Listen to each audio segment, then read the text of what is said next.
Él todo lo puede, aquel Dios que por encima de todas las cosas recibe nuestra adoración, recibe nuestra declaración de postrarnos delante de tu presencia, de entregarnos, de buscar tu rostro, Señor.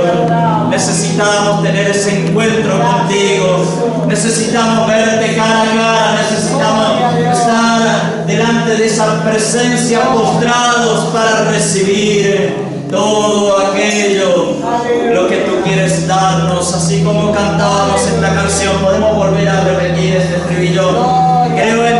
Creo en ti y en lo que harás en mí, creo lo que, Señor, tú quieres y estás haciendo en mí.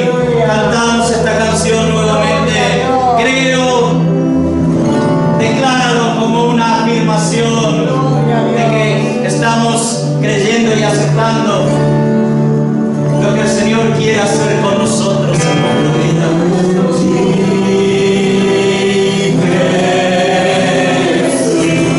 Creemos, Señor, lo que tú quieres hacer.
Para nuestras vidas.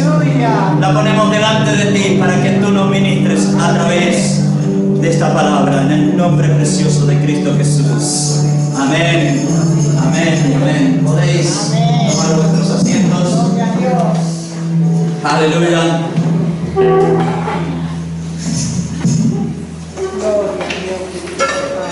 Cantábamos recién: creo en ti y en lo que harás en mí. Aleluya.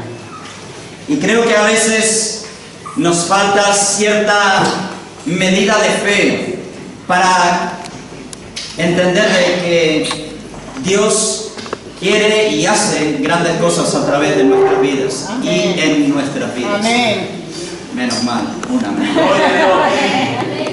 Vivimos la vida diaria tan intensamente, con tantas cosas que nos apretan, nos comprimen y hasta en cierta manera nos invalidan de poder ver que nuestro Dios todo lo puede. Y vemos a veces las cosas tan imposibles. Sin embargo, podemos decir en esta tarde, creo en ti y en lo que harás en mí. Y lo más importante que Dios quiere y puede hacer en nuestras vidas es trabajar en nuestro interior, en nuestra vida espiritual, porque si nuestra vida espiritual está sana, está limpia, está en orden, las demás cosas vendrán por añadidura. Y esto yo no lo entiendo, pero es una ley espiritual que funciona. Y esto no tiene nada que ver con la predicación. Esto era solamente a modo de introducción. ¿Se acuerdan una de las primeras canciones que cantamos esta tarde? Decía, hay libertad en la casa de Dios. Hay libertad. Hasta me sentía tentado de volver a cantarla, porque yo creo que cuando hay libertad de verdad. Pero a veces nuestros cuerpos, nuestras expresiones no lo expresan de esa manera. Pero yo quiero en este momento que, aunque no lo exprese físicamente, estés pensando en tu interior, hay libertad en este lugar que es la casa de Dios, para que Él, a través de su Espíritu Santo, me hable a mí y nos hable a cada uno de los que estamos y entendamos su palabra. Y ya te invito a que abras el iPhone, el iPad, la tablet y si tienes la Biblia. En 2 de Tesalonicenses capítulo 4. Primera de Tesalonicenses capítulo 4. Es que estuve leyendo primera y segunda, no, es Primera de Tesalonicenses capítulo 4. Esta es una carta que, como muchas de las cartas escritas por Pablo a las distintas iglesias y algunas personas del Nuevo Testamento, en este caso es una carta dirigida, o mejor dicho, es una de las dos cartas dirigidas a la iglesia que estaba en Tesalónica.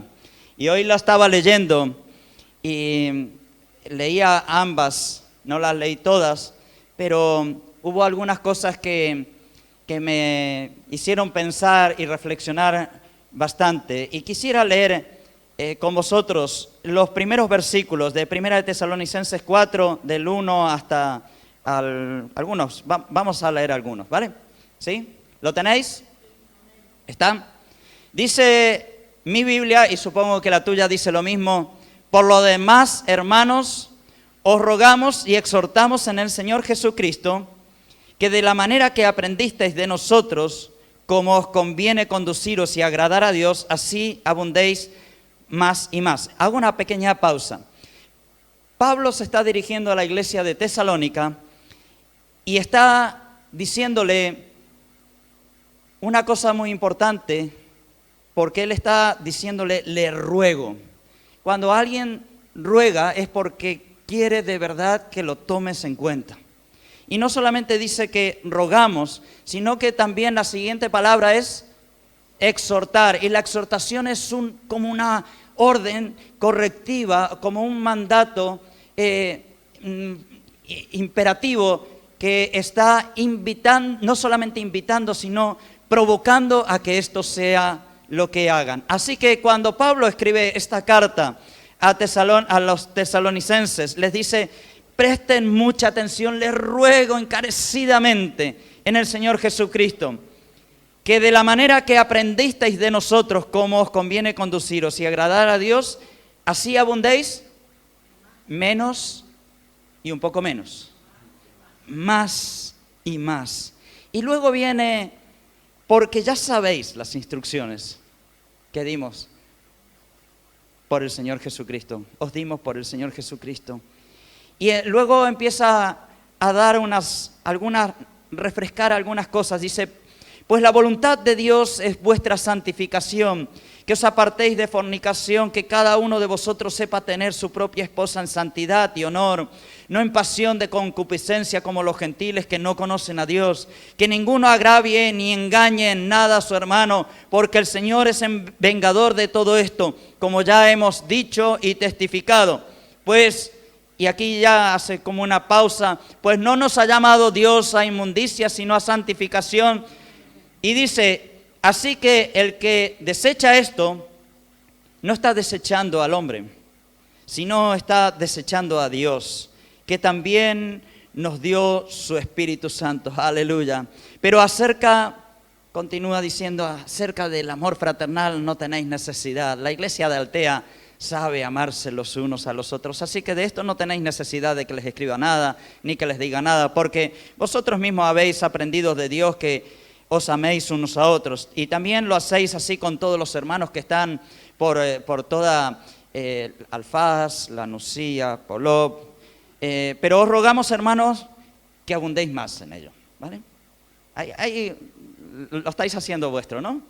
Y dice, y que procuréis tener tranquilidad y ocuparos en vuestros negocios, en vuestros trabajos, en vuestras actividades, y trabajar con vuestras manos de la manera que os hemos mandado. Las instrucciones que estaba dando Pablo era de no estar inactivos, sino estar en una actividad productiva.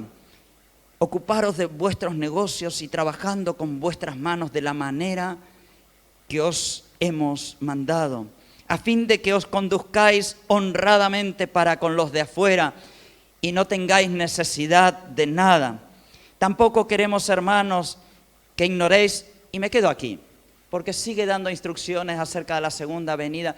Y les invito a que con tranquilidad, yo sé que cada uno tiene su plan de lectura diaria de la Biblia, pero si te pica un poco la curiosidad, sigue leyendo Primera de Tesalonicenses, tiene este capítulo y uno más, y luego el Segunda de Tesalonicenses, que son, si no recuerdo mal, 3 capítulos o 4, ¿no? Tiene Segunda de Tesalonicenses, 3.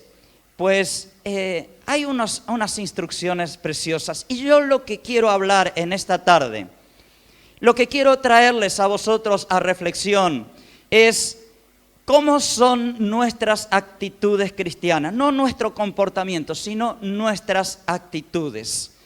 Cómo nos movemos, cuál es nuestra expresión, cuál es nuestra voluntad puesta en acción. Y para ello voy a usar 2 historias bíblicas.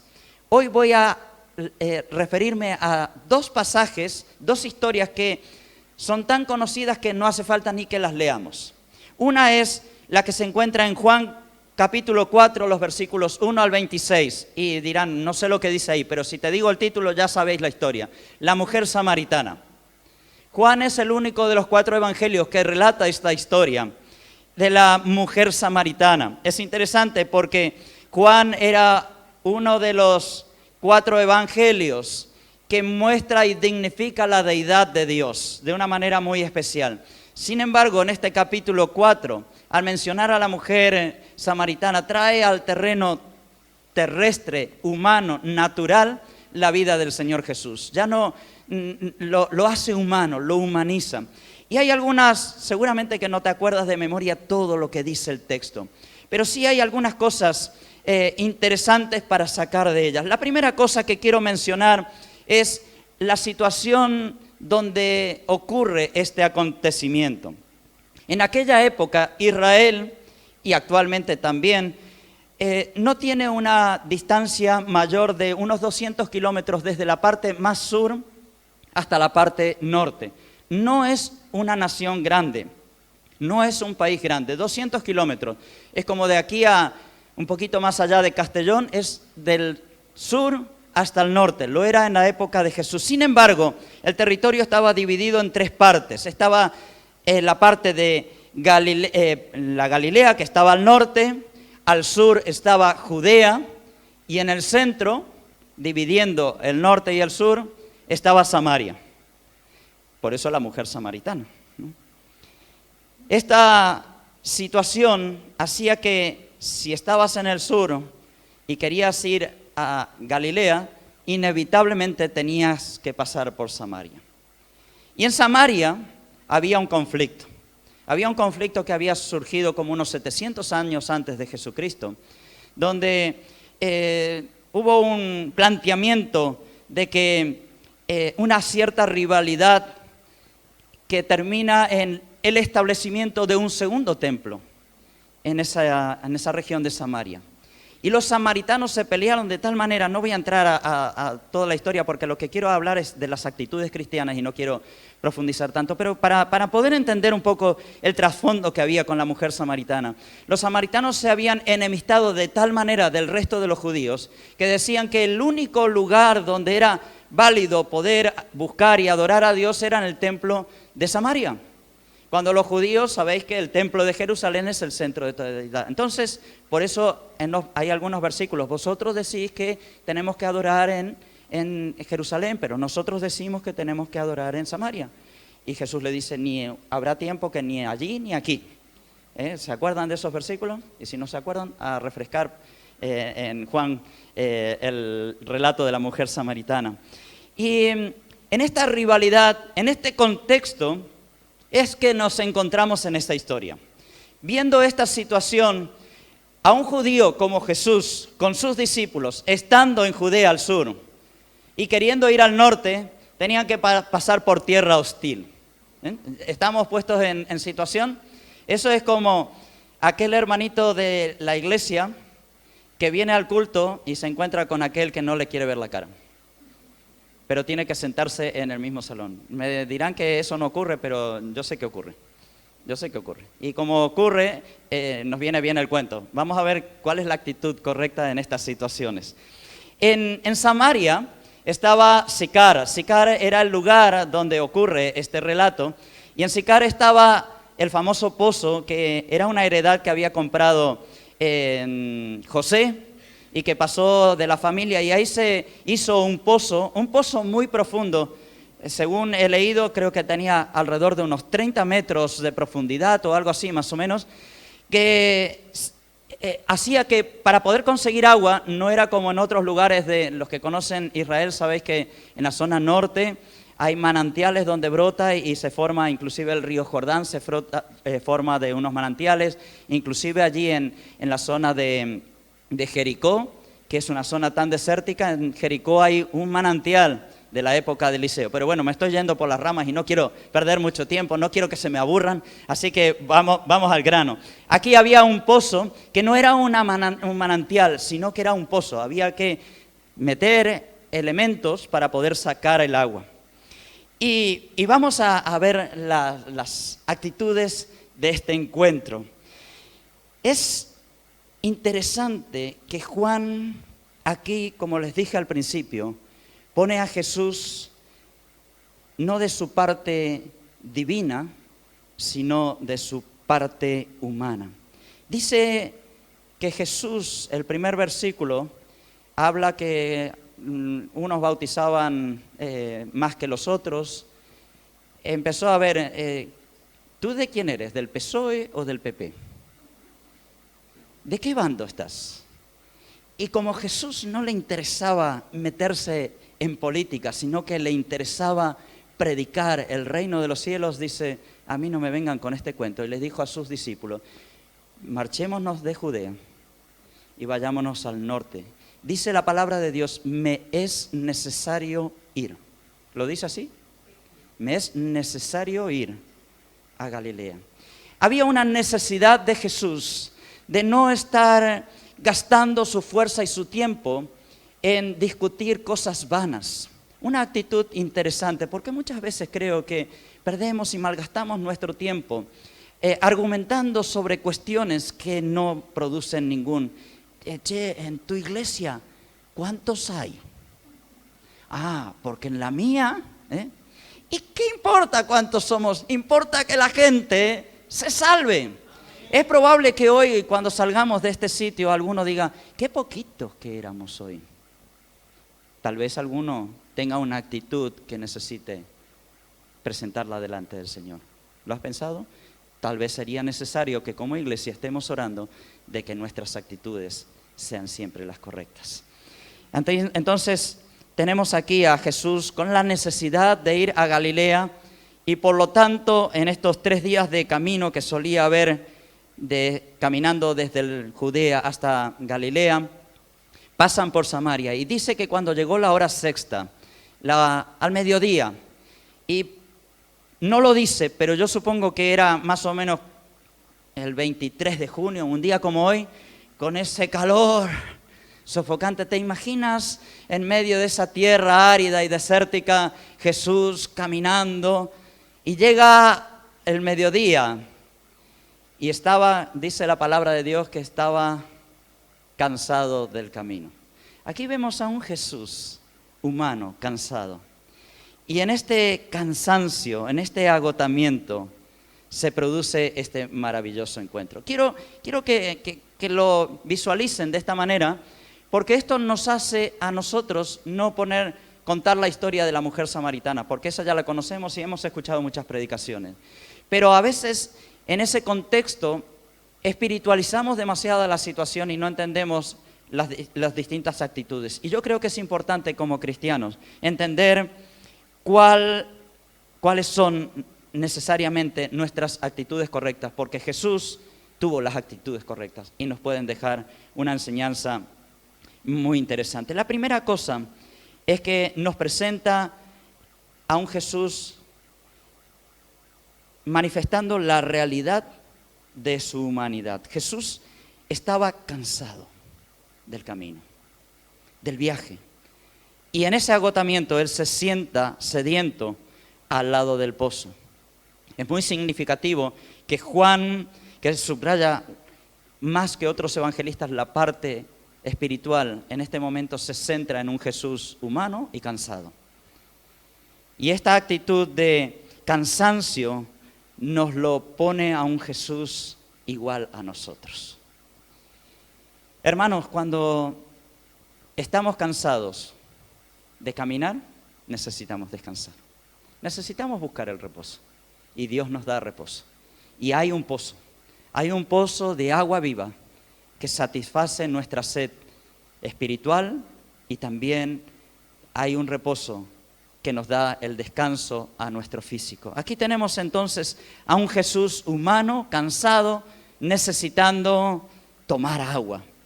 Y también, en segundo lugar, nos presenta a un Jesús, y aquí empieza la historia humana, un Jesús agradable, un Jesús simpático, un Jesús simpático. Dije, no sé si se usa esa palabra mucho aquí, pero viene de la palabra empatía. ¿Sabéis lo que es empatía? Es ponerme en el lugar de los demás. ¿Sabéis que como cristianos tenemos una tremenda necesidad de empatizar con nuestros hermanos? Porque si no, ¿cómo nos vamos a amar? ¿Cómo nos vamos a apoyar los unos a los otros? Si hay un mandato en la Biblia de que nos amemos los unos a los otros como Jesús nos amó. ¿Lo dice? Y si yo no conozco, si yo no empatizo con mis hermanos, obviamente no voy a tener una cercanía con todos. Yo con Marcos tal vez no tengo un trato más que los domingos, o con Rosa y José, o con Julia. Con otros los veo en varias reuniones. Otros, como con Paqui, hablamos todos los días. Y nos conocemos bastante, ¿no? Empatizamos bastante también. Pero claro, las circunstancias personales, pero no podemos estar distantes de nuestros hermanos, porque nuestros hermanos tienen necesidad de ser escuchados y nosotros tenemos necesidad de que nos escuchen. Y con algunos tendremos cierta confianza y le expresaremos más profundamente, pero tenemos necesidad de ser simpáticos, cercanos. Así que Jesús nos presenta aquí una persona agradable, cercana. Pensemos por un momento, ¿se acuerdan el relato que les hice hace un momento? Estaba Jesús hablando con su mejor amiga. No, estaba hablando con su archienemiga. Los samaritanos no se podían ver las caras con los judíos. Jesús era un judío, la samaritana, como su nombre lo dice, era samaritana. Y era que no se podían ni ver. Jesús entabla una conversación. Esta mujer, por el trasfondo que conocemos de su historia, ¿vosotros pensáis que ella tenía ganas de hablar con un pastor? ¿Con un líder espiritual? ¿Con un líder religioso? Su bagaje de cambio de maridos no le permitía de sentarse, de empatizar con ningún líder religioso. Y aquí tenemos a Jesús, líder religioso, sentándose en el pozo y entablando una conversación con ella misma. ¿Qué ejemplo que nos deja de una actitud correcta en cuanto a nuestro trato entre nosotros? Cuidado que nosotros no podemos movernos en el pensamiento de que yo prefiero no verlo a tal o cual hermano. Porque si ese pensamiento tienes, estás contrario a este principio de Jesús, ¿verdad? ¿Estáis conmigo? Necesitamos luchar contra eso. Tal vez no todos nos caigan tan agradable como nos gustaría ser, pero tenemos que esforzarnos para ser empáticos los unos con los otros. Amén, los veo muy serios, los veo ahí luchando, pero hermanos, es que si no, no podemos progresar en la distribución, en la proclamación y en la vida del Evangelio. Si yo tengo sufro de la necesidad de que no me puedo encontrar con fulano o con mengano, tengo un problema. Y necesito presentarme delante del Señor. Así que estudia esta actitud. Y Jesús, aún siendo un líder religioso, iba con toda su camarilla. Bueno, los discípulos en ese momento no estaban con él, porque se habían ido a comprar comida. ¿A dónde? A la ciudad. Ahora pensemos por un momento, ¿qué enseñanza les estaba dando Jesús a sus discípulos que se fueron a comprar comida en el pueblo de los enemigos? O sea, ya Jesús había entrenado a sus discípulos, decir, mira, los samaritanos no son nuestros enemigos, son gente que necesita del Evangelio. Así que los discípulos no tuvieron ningún problema de ir a comprar la comida adentro de la ciudad, porque se les había enseñado que había necesidad de ser cercanos a las personas, de ser, no importa las ideologías que estaban separándonos, pero necesitamos ser cercanos. La gente necesita vernos a nosotros como personas con quien se puede hablar, se puede mantener una conversación. Hoy en día estos dichosos móviles nos están bloqueando. Anoche veía ahí en la boda, en un determinado momento, muchos se sentaron y enseguida estaban con los móviles. Supongo que estaban compartiendo fotos y demás. Digo, pero antes en una boda hablábamos entre todos, comíamos y charlábamos entre la gente. El móvil no existía y ahora nos estamos aislando. Tenemos una tremenda lucha. Estáis conmigo, ¿verdad? Y yo creo, a mí me está haciendo una lección lo que el Señor Jesús está mostrándole a esta mujer. Presenta a un Jesús cercano. También nos presenta a un Jesús que rompe o elimina esas barreras discriminatorias. Lo que mencionaba recién en cuanto a la diferencia entre los samaritanos y los judíos. Aquí tenemos españoles, colombianos, mexicanos, por allí, alemanes, ecuatorianos, brasileños, argentinos, marfileños, hay un poco de todo, ¿verdad? Fue lo primero que dije. Los españoles creo que fue lo primero que dije, ¿no? No me he olvidado de nadie, los españoles y todos. Y cada uno venimos con nuestra... peruana, perdón, ahí hay una peruana también, y el marido noruego. Y venimos de culturas diferentes, de trasfondos diferentes, y comemos diferente, y hablamos diferente. Eu falo portugués. Esta semana hemos tenido un curso acelerado pero bien, muy bien. Y ahí justamente hay un ejemplo de empatía, de romper esas barreras. Hoy estábamos hablando y el cacahuete. En Argentina se dice maní, en Perú se dice maní también, ¿no? Cacahuete, pero en Brasil se dice amendoí. Y la única forma de que Rosineiden nos dijera cómo se llamaba era mostrándole uno. Ese es una... vale, ok.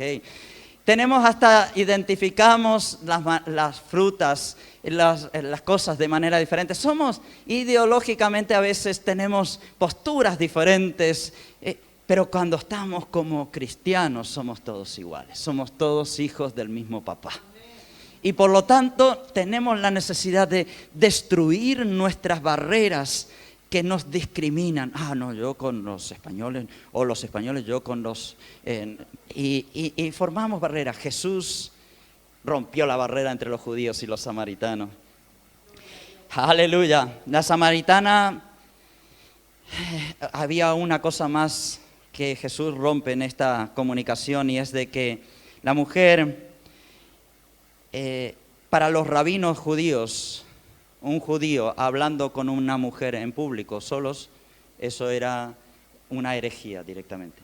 Así que yo quiero que os pongáis un momento lo que podían haber pensado los fariseos, los escribas, el sumo sacerdote del templo, si hubiera visto a Jesús sentado en el borde del pozo, hablando con una mujer, y para más inri samaritano decís, este es un hereje.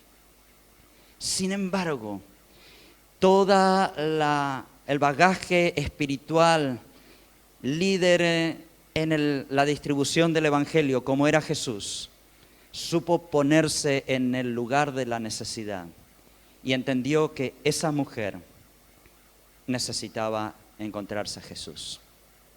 Y no tuvo ningún problema de romper barreras religiosas, estigmas que muchas veces marcamos, normas y formas. Inclusive estamos, los que llevamos muchos años en el Evangelio, hemos marcado ciertos requisitos que no son bíblicos de ninguna manera para que la iglesia funcione. Y marcamos eso como una ley establecida por Dios cuando no lo es. Pues debemos ponernos en el lugar que Dios nos pide, para ser cercanos, para poder llevar el mensaje de salvación a todos los que lo necesitan. Y nosotros ser un ejemplo, como lo fue Jesús, de una actitud correcta. Pasa el tiempo y les dije que tenía 2 historias. ¿Me aguantan la segunda? Sí. Pero me parece extraordinaria la historia de Jesús sentado allí a ese pozo. Obviamente, si terminas leyendo el relato, verás que la mujer, cuando vuelve al pueblo, le dice, escucharme. Yo me imagino que ella no hablaba con la gente del pueblo, porque esta era media como una prostituta casi. Si había cambiado más de maridos que de ropa. Sin embargo, en ese momento dicen, escúcheme, me parece que he encontrado al Mesías. Y cuando la gente viene y escucha de Jesús, muchos se convierten. Resultado, si lo lees, no pasaron por allí, se quedaron varios días. Y la consecuencia fue que muchos samaritanos conocieron a Jesús como su Señor y Salvador. Nuestra actitud marca la diferencia. Y si queremos que la iglesia crezca, si queremos que el Evangelio se distribuya, nuestra actitud es lo más importante que puede marcar. Podemos hablar, podemos predicar, podemos enseñar la palabra, pero si nuestra actitud es una actitud distante, si nuestra actitud no se refleja con estos atributos del Señor Jesús, no vas a ver esas sillas llenas, no vas a ver los corazones arrepentidos para decir, si yo con este no me quiero ni siquiera parecer. Sin embargo, Jesús hizo, quédate con nosotros, enséñanos, háblanos.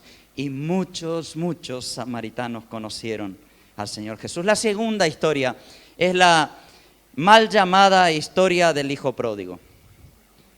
Y ya me entenderéis, esta está en Lucas capítulo 15, versículos 11 al 32, la parábola del hijo perdido, la parábola del hijo pródigo. En realidad, aquí dice que un hombre tenía 2 hijos. El menor de ellos le dijo a su padre, papá, dame lo que me toca de la herencia. Así que el padre repartió sus bienes entre los 2.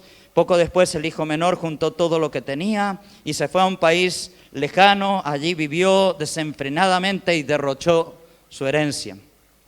En realidad, esta historia pone como título el hijo pródigo, como si fuera el importante de la historia del hijo pródigo. Sin embargo, el importante de esta historia es el papá perdonador y benevolente y misericordioso. Porque el papá tuvo una actitud que hoy necesitamos imitar. Es un hombre que evidentemente no le hacía ningún asco a poner la mano en el arado y trabajar. tenía 2 hijos que evidentemente trabajaban con él. Y él había acumulado cierta solvencia económica. Por eso el hijo, cuando ve esta situación, decide: papá, yo tengo los 18, me quiero ir de casa. Dame lo que me corresponde, que me la piro, que ya no te aguanto. Porque aquí en casa lo único que hay es trabajo, trabajo, trabajo, trabajo, y yo quiero vivir la vida. Y me enseña un padre, así como leímos en 1 de Tesalonicenses 4, la responsabilidad de de mantener nuestros negocios y nuestro trabajo, para que, dice 1 de Tesalonicenses, lo que leímos al principio, ¿se acuerdan? Para que no tengamos que estar pidiendo. Cuando las personas están constantemente: ay, me prestas, ay, me das, ay, que necesito, pues está teniendo una actitud como la del hijo pródigo, que no es digna de imitarse. La actitud digna de imitar es la del padre del hijo pródigo. Un hombre evidentemente que sabía trabajar, sabía cuidar lo que producía, y a sus 2 hijos evidentemente le dio todo lo que necesitaban para poder vivir de manera correcta y completa. Se refleja al final de la historia. Les digo al final porque ya conocéis la historia. Cuando hay ese reencuentro, el otro hermano viene y le reprocha a su padre de por qué este desgraciado que se llevó todo tu dinero lo malgastó con prostitutas y con malas compañías y demás, ahora vienes y lo pones en ese lugar. Y el padre, ¿qué le dice? ¿Se acuerdan, no? El padre le dice: pero hijito, si todo lo mío es tuyo, no lo has sabido disfrutar. Y ahí tenemos otra actitud que debemos de cuidarnos, porque el hijo pródigo, el que se fue de casa, era tan hijo como el otro. Uno mostró una realidad, la de vagancia y de la buena vida, que de ninguna manera es digna de imitar. Sin embargo, el otro no estaba mejor, porque estaba en la casa de papá y lo único que hacía era quejarse. Y cuando viene el otro, encima hace una comparación odiosa y dice: ¿y este desgraciado se merece más que yo? Y el padre le dice: pero si tú te mereces tanto como él, pero disfrútalo. En lugar de estar ahí quejándote que tienes que trabajar, que tienes que hacer esto, que tienes que hacer aquello, disfruta de lo que tienes, da gracias a Dios. Yo me estoy aquí fabricando escenas que no están reflejadas allí en la Biblia, pero yo me imagino el diálogo con ese padre, porque aquí vemos un padre que no tuvo ningún reparo, aunque le quebraba su corazón, de darle, y lo voy a llamar así, a este vago y sabandija de hijo, darle lo que le correspondía sabiendo de que eso no era lo correcto. ¿Cuál sería nuestra actitud con aquellas personas que nos están pidiendo que hagamos algo que a nosotros nos duele, que a nosotros nos daña, pero están exigiendo eso? ¿Cuál sería nuestra actitud? Mira, vete a freír el espárrago porque a mí no me... ¿Verdad que habría una actitud de rechazo? Sin embargo, este padre no tiene una actitud de rechazo. Tiene una actitud de dolor, pero sí que tiene una actitud de aceptación a lo que le está pidiendo al hijo. Yo supongo que se habrá sentado con el hijo y le habrá dicho: hijito, mira, no estoy para nada de acuerdo, pero papá, a mí déjame vivir la vida. Escúchame, hijo, tú puedes vivir la vida, es tu propia decisión y tú eres responsable de tus decisiones. Yo te voy a dar la parte de la herencia que te corresponde, pero es tu responsabilidad también. Yo me lo supongo por el contexto del padre, que la actitud de este hombre habrá sido de darle las instrucciones correctas al hijo. Y el hijo ni bien tuvo el dinero, salió. ¿Qué hizo el padre? Se quedó en la silla, en el sofá del salón, mirando Telecinco, Sálvame, y llorando. Sálvame es el programa de la tarde, ¿no? De las 5. ¿Qué programa que no se puede soportar, por favor? Yo no lo miro nunca, pero el otro día estábamos ahí en en el dentista y estaba puesto ese. Y tenía que dar vuelta la cara porque me parece algo tan absolutamente reprochable todo el mensaje que hay en ese programa, ¿no? Así que yo me lo imagino al padre del hijo pródigo sentado en el salón de su casa llorisqueando y mirando Sálvame. ¿Verdad? ¿O no? ¿Cuál fue la actitud del papá? ¿Cuál? Porque esa es la actitud que nosotros tenemos. La Biblia nos dice de que él oraba, pedía a Dios y todos los días aparecerá mi hijo. No había WhatsApp, no había internet, no había móviles, pero, ay, Dios, tráemelo. Era una actitud de un padre misericordioso, un padre con esperanza, un padre con una actitud de perdonar aún aquel que le hace el más grande de los daños, como es su propio hijo, destruir parte de la fortuna familiar.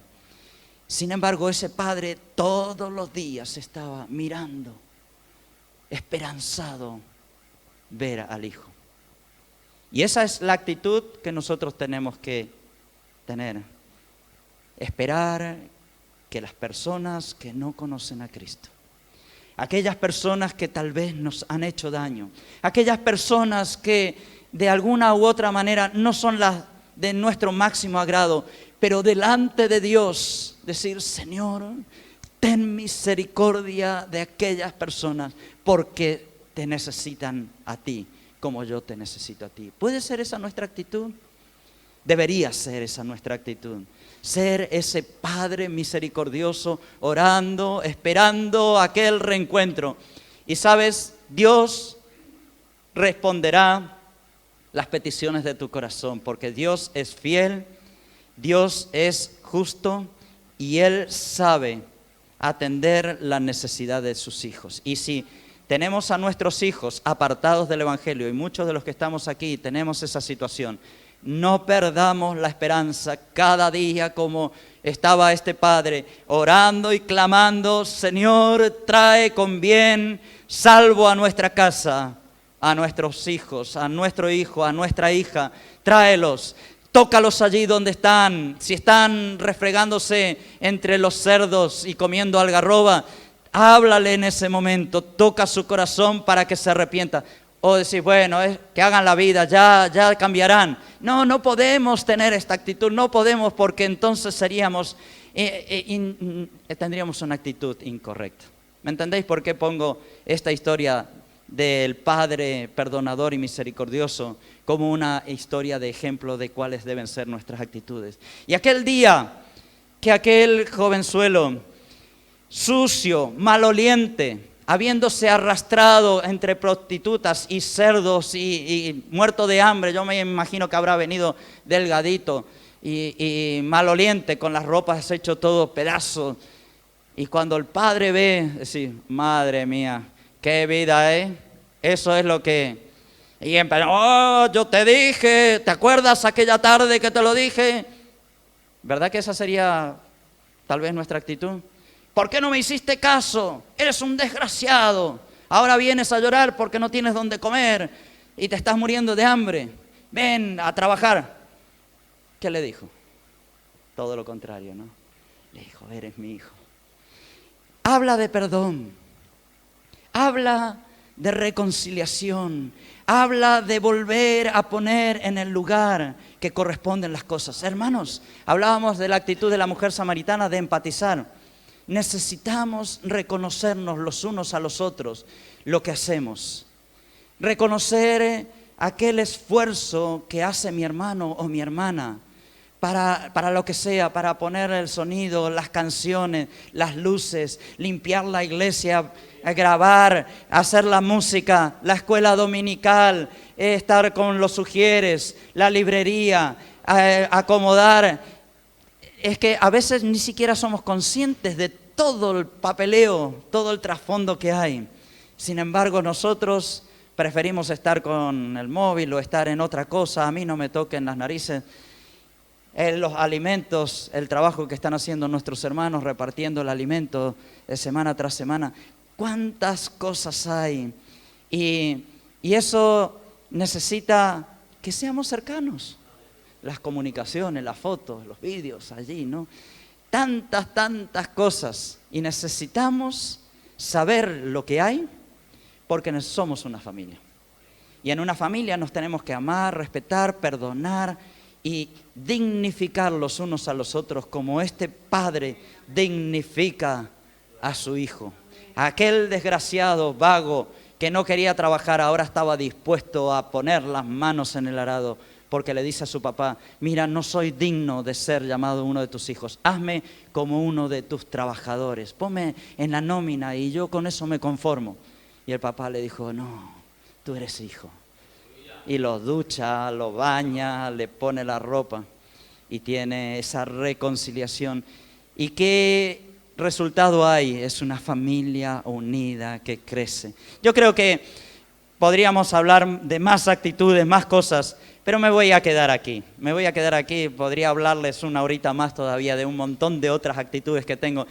Pero, hermanos, Dios nos está hablando hoy que cada uno de nosotros tenemos que tener como hijos de Dios las actitudes correctas. Porque va a ser la única forma que nosotros tengamos paz y tranquilidad en nuestras vidas. Y va a ser la única forma que yo viva en armonía con los míos. Si yo no tengo paz y armonía dentro de mí, no puedo vivir en paz y en armonía con mi querida esposa Olga. Y si yo tengo paz y armonía conmigo y con mi esposa, voy a transmitir esa paz y esa armonía a la iglesia. Y si yo transmito esa paz y esa armonía a la iglesia, lo transmitiré al mundo. Y el mundo verá, dijo: ándale, aquí me quiero yo sumar. Porque esto son una familia buena avenida, bien avenida.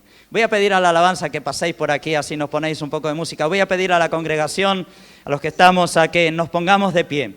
Y vamos a estar teniendo un momento de oración.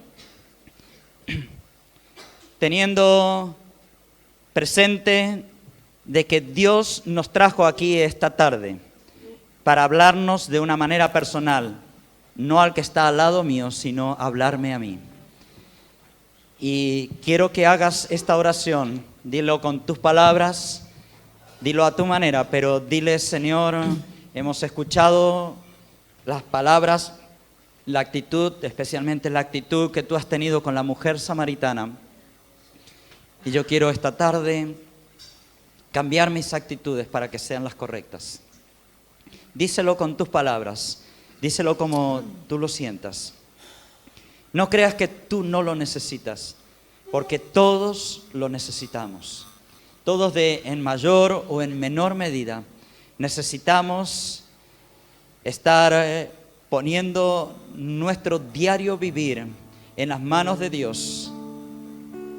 Recuerden los versículos que les leí al principio de Primera de Tesalonicenses.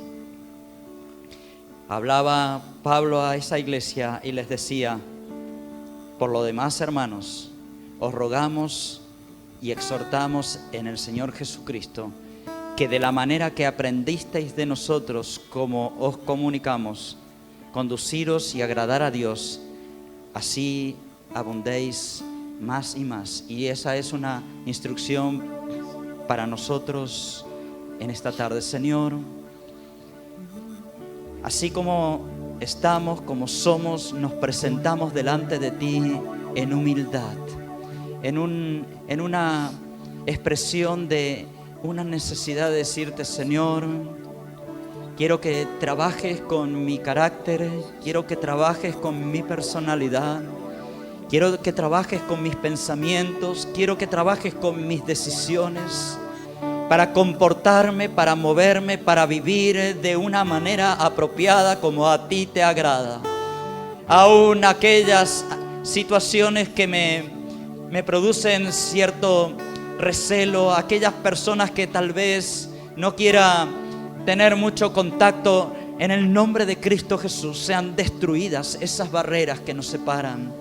Si hay algo que nos limita a vivir juntos en armonía, tu Espíritu Santo en esta tarde trabaja en cada uno de nosotros. Si hay alguno que vive situaciones de distanciamiento o de indiferencia o de falta de empatía dentro de los hogares, yo te ruego en el nombre de Cristo Jesús, ahora entres en cada casa, entres en cada hogar, entres en cada familia, en cada matrimonio, en cada padre, en cada hijo, para que haya armonía, para que haya gozo y para que haya paz en cada hogar. Que pueda fluir la presencia tuya con libertad plena, con total y completa libertad, trayendo esa tranquilidad, esa paz como solamente tú la das, para que podamos transmitirlo y reflejarlo a nuestro entorno, para que podamos empatizar con aquellos que tienen, como la mujer samaritana, necesidad de escuchar palabras de salvación, palabras que transformen la vida. Oh Señor, hoy nos ponemos delante de ti y te decimos, trabaja con cada uno de nosotros. Trabaja, por favor, Señor. Oh Jesús, tú estás aquí en este lugar. Oh Santo, Santo, Santo, Santo. Tú estás moviéndote, Señor, y hablando a nuestro corazón. Aleluya, gloria a ti, Jesús. Bendito Dios.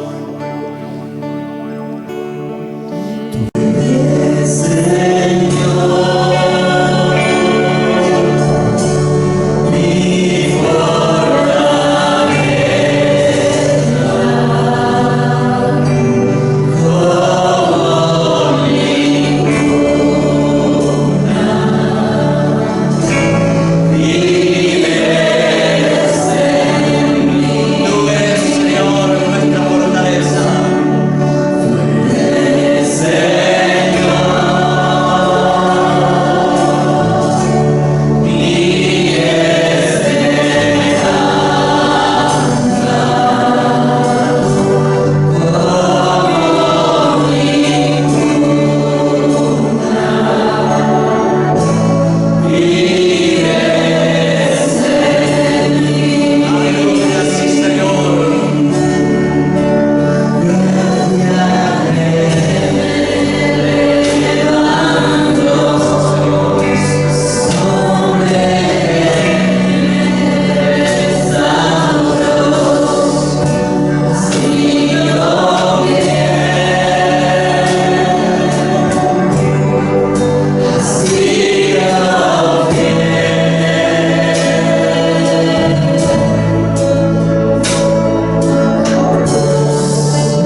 fidelidad de Dios nunca falla, nunca deja de estar.